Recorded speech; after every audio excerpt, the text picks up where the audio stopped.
Bonjour, c'est officiel, le yuan renminbi intègre le panier des droits de tirage spéciaux, les DTS, du Fonds monétaire international, le FMI. Les DTS sont une monnaie de réserve créée par le FMI pour alimenter des pays qui manquent de dollars. Ce panier qui incluait 4 monnaies, le dollar américain, l'euro, le yen japonais et la livre britannique, fait place à un nouvel entrant. Non seulement le yuan fait son entrée, mais il détrône d'entrée de jeu le yen et la livre, relégués en 4e et en 5e position. La situation est exceptionnelle car c'est la première fois que la monnaie d'un pays émergent intègre le panier.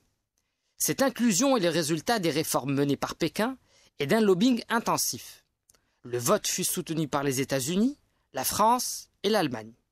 Tout le monde avait douté jusqu'au bout de cette inclusion, car les critères d'intégration n'étaient pas entièrement satisfaits. En effet, contrairement aux autres monnaies, le yuan n'est pas flexible, ce qui signifie que son cours est dicté par les autorités chinoises et ne fluctue pas librement en suivant l'offre et la demande. Second critère non respecté, le yuan n'est pas complètement convertible. Les contrôles de capitaux demeurent importants et ne permettent pas de faire entrer et sortir librement tous les capitaux souhaités du pays. La semi-flexibilité et la non-convertibilité s'expliquent par des attributs propres à l'économie chinoise, qui diffèrent beaucoup des autres pays déjà présents dans les DTS. Ces pays sont déjà des pays développés, alors que la Chine est encore un pays émergent. Pour inclure pour la première fois une monnaie émergente dans le panier des DTS, le FMI a dû fermer les yeux sur ces deux critères. Le FMI était d'un autre côté contraint d'inclure le yuan dans le panier, en raison de la part du lion acquise par la Chine dans l'économie mondiale.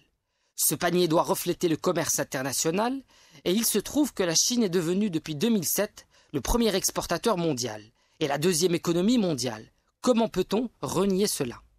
Le FMI a donc tenu à inclure le yuan pour encourager les réformes menées par la Chine. Celle-ci s'est ouverte à l'économie de marché et le Parti communiste n'a plus rien de tel si ce n'est le nom.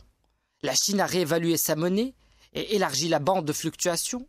Elle a aussi ouvert le Shanghai Hong Kong Stock Exchange Connect pour autoriser les investissements boursiers entrants autrefois soumis à des autorisations.